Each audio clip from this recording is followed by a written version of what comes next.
plein feu sur le festival À vous de voir, c'est la 9e édition. Ce sont des rencontres cinématographiques, ça se passe à l'avant-scène de Saint-Égrève. Il y a à la fois des films, des avant-premières, beaucoup de rencontres, des ateliers.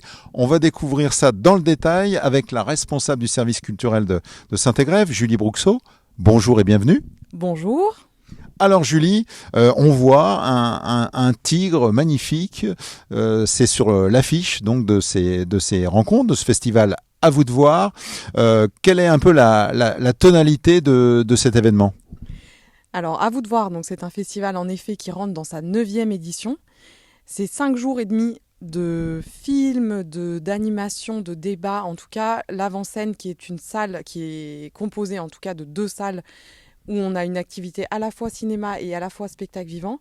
Là, c'est 5 jours et demi dédiés au cinéma. Donc on se lève cinéma, on se couche cinéma, on ne parle que de cinéma. On voit des films tous azimuts. Et puis l'idée, c'est de rencontrer du public, échanger sur les propositions qu'on fait cinématographiques, mais aussi nos métiers, mais aussi comment on fait vivre un équipement comme celui-ci. Alors on est justement dans une des salles, il y a 2 salles de cinéma ici à l'avant-scène. C'est un bel écrin, coup de projecteur sur l'équipement lui-même. Puis il faut aussi parler, il y a un bar, il y a une dimension très conviviale pour accueillir les spectateurs. Oui, c'est un équipement qui a 10 ans maintenant. Il y a 2 salles. Une salle vraiment dédiée que au cinéma parce que très peu équipée en spectacle vivant, quoique on en fait de temps en temps, qui fait 100 places environ. Et une plus grande salle qui fait entre 322 places en format cinéma et 400 places en format spectacle vivant. C'est un très très bel écrin parce que en bas il y a cet espace convivialité avec un bar, on peut échanger. Les associations culturelles de la ville tiennent des buvettes de 11h à 23h tous les jours, donc du samedi 22 au mercredi 26. Le 21 c'est la soirée d'ouverture, donc il y a une association Culture et nous qui sera là et qui tiendra la buvette. Et l'idée, c'est qu'il y ait du monde qui passe tout le temps, de 10h à 23h, dans ce très bel écrin. Alors, on nous fait souvent le retour que la salle 1, la plus grande, c'est la plus belle. Donc, il y a beaucoup de public qui nous demandent cette salle-là. Donc, ils sont pas très contents parfois quand on met les films en salle 2. Mais moi, la salle là où on se tient, donc la salle 2 avec ses 100 places, c'est un petit bijou. Parce qu'on est bien assis, le rapport à l'écran est parfait. Moi, je m'y sens très très bien. C'est un peu une salle ciné-club pour moi. Je confirme, je suis un fidèle compagnon de l'avant-scène. Je suis un fidèle spectateur aussi. Et dans cette salle, comme dans la grande salle, on y est bien. De beaux fauteuils rouges extrêmement confortables pour pouvoir partager sa passion du cinéma. Alors vous l'avez dit Julie, la force aussi de ce festival, à vous de voir, c'est la mobilisation des forces vives de Saint-Égrève avec beaucoup d'associations culturelles qui participent vraiment à l'événement. Oui, en fait, elles sont vraiment au cœur du festival. Cette année, on a essayé une nouvelle façon de travailler. Je les ai intégrées dès le mois d'octobre dans les réunions de travail pour qu'elles aussi se sentent libres de proposer des animations. Donc soit en levée de rideau, donc c'est-à-dire avant les films, soit entre les films, soit autour des films, sur le parvis, à l'extérieur. L'idée c'est de mettre toutes les forces vives et de faire de l'intelligence collective autour d'un projet comme celui-ci qui doit vivre pour et par les habitants de la commune. La difficulté toujours dans le cinéma, mais Manuel, vous le savez très bien, c'est que nos programmations de films arrivent très tardivement, c'est-à-dire que nous, moi, je fais tirer le plus possible la communication, donc mes collègues du service communication et mon collègue Rémi, en leur disant « Non, on va attendre encore pour sortir tous les dispositifs de communication, parce que plus on attend, plus on sait quel film on aura, in fine, etc. » Et en même temps, il y avait tout ce travail en aval fait par les associations que je voulais valoriser. Donc c'est un espèce de puzzle en mode intelligence collective qu'on a mené en fait depuis 4 mois et qu'on va réitérer. Alors on va découvrir un peu le programme, on ne peut pas être exhaustif, donc on va justement marquer quelques temps forts ensemble. Il faut parler de l'ouverture, avec un grand film populaire qui rassemble un petit peu donc les générations autour de la comédie. Exactement, donc ce sera God Save the Tuche, donc c'est le volet numéro 5 des Tuches. Film éminemment familial et populaire. C'était une demande à la fois du public, parce que c'était des retours que j'avais eus l'an passé où j'avais proposé un film un peu plus pointu là, le public et les associations culturelles, les retours que j'ai eus, en tout cas, c'était de proposer un film que tout le monde peut voir, c'est-à-dire même les un peu plus jeunes.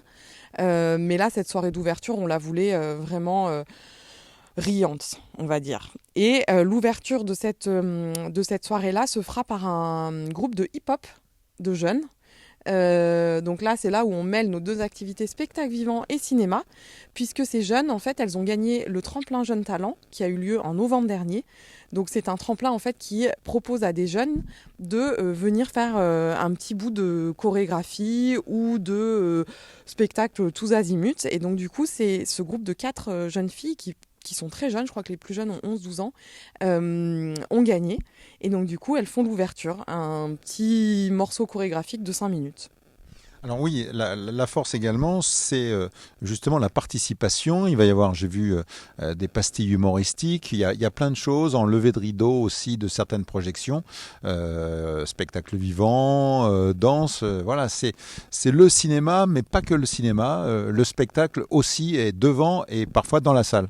Exactement. En fait, moi, ce que j'adore vraiment faire, c'est mêler nos deux activités. Parce que finalement, on a des métiers qui sont assez scindés, c'est-à-dire que soit on est en cinéma, soit on est en spectacle, et on a du mal parfois à faire la combinaison des deux choses. Et là, donc, on a toute une série de propositions autour. Donc, ça va être une chorale juste avant le film Maria, qui a trait à Maria Callas, donc ça nous plaisait bien de faire ce petit clin d'œil. Ça va être de la tarentelle italienne. Alors en ligne, m'ont-ils précisé, juste avant un film, le film de Sarantino sur donc l'Italie, un film italien. Donc ça, c'est les petites choses de vivantes qu'on met au milieu des films, entre les films. Et puis, il y a tout le côté, le volet dégustation et éveil des papilles, puisque sur la soirée italienne, ce sera des mets italiens qui seront proposés. Sur la soirée montagne, une soupe au milieu. Et puis des crêpes le matin quand on a les enfants. Enfin voilà, on vit au rythme du cinéma, donc avec toutes ses composantes. On isole comme ça deux temps forts avec la présence du réalisateur Koya Kamura pour présenter Hiver à Sokcho. Donc c'est un drame intimiste avec un cinéaste franco-japonais.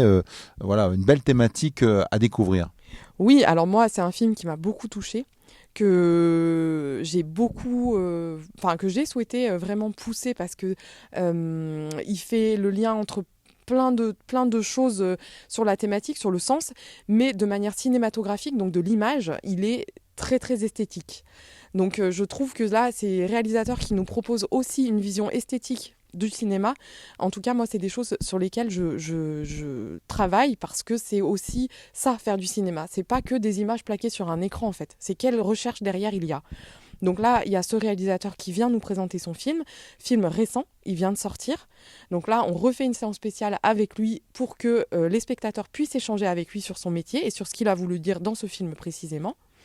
Voilà, il y a un autre court-métrage aussi qu'on accueille le mercredi après-midi. C'est vrai que ça, on en a pas beaucoup parlé, mais on aura aussi le réalisateur qui va nous parler aussi du sens qu'il y met derrière ce court-métrage, mais aussi de sa façon de filmer. Encore une fois, moi, c'est quelque chose qui m'intéresse beaucoup. Donc, il sera là. Ça, c'est le mercredi après-midi. Donc, il y a ces deux réalisateurs-là. Et puis, peut-être parler aussi... Oui, effectivement, on peut en parler en clôture. Le Garçon de Zabou Bretman et de Florent Vassaux. Alors là, on est à la fois entre fiction et réalité pour un objet cinématographique très original. Oui, alors ça c'est un objet cinématographique, comme j'aime à l'appeler. La thématique, moi, m'intéressait beaucoup parce que il y a aussi beaucoup de recherches documentaires, d'archives, puisque les réalisateurs, donc Zabou Breitman et Florent Vassaux, sont partis d'images photographiques. Donc là, encore une fois, on est sur une proposition ciné complètement décalée. Alors moi, j'ai avoué à Manuel que je n'avais jamais vu ce type de proposition. Mais Manuel, vous m'avez avoué que vous non plus, donc ça veut dire que ça n'existe peut-être pas vraiment parce que vous en voyez quand même beaucoup. Donc c'était intéressant d'accueillir ces deux réalisateurs pour parler de ce qu'ils ont voulu faire à mi-chemin entre la fiction et le documentaire, en s'appuyant quand même sur des images qui sont réelles, de vie en fait, de gens. Et quand on parle de la vie des gens, on parle de tout. Et c'est ça le cinéma en fait. Voilà, il faut forcément ça nous touche tous et puis partir avec audace justement de la découverte d'un carton de photos sur une brocante. Voilà, on n'en dira pas plus, mais il faut vraiment découvrir ce film surprenant. Un dernier mot, Julie, sur le jury des rencontres, puisqu'il va y avoir un jury des rencontres. Alors cette année, nous sommes très très fiers parce que, en effet, il va y avoir ce jury des rencontres, mais il va y avoir, donc c'est un jury de jeunes enfants, hein, parce qu'ils ont entre 8 et 12 ans, donc ils sont quand même pas vieux. L'idée, donc ça, c'est une proposition qui est portée par un partenaire associatif, l'association familiale de Saint-Égrève, qu'on remercie parce qu'ils sont vraiment très moteurs dans tout ce festival. Et ce jury des rencontres, donc ils voient un certain nombre de propositions ciné, et puis après, ils sont amenés à critiquer et puis à formuler des propositions de prix, en tout cas de quel film ils choisissent in fine et retiennent.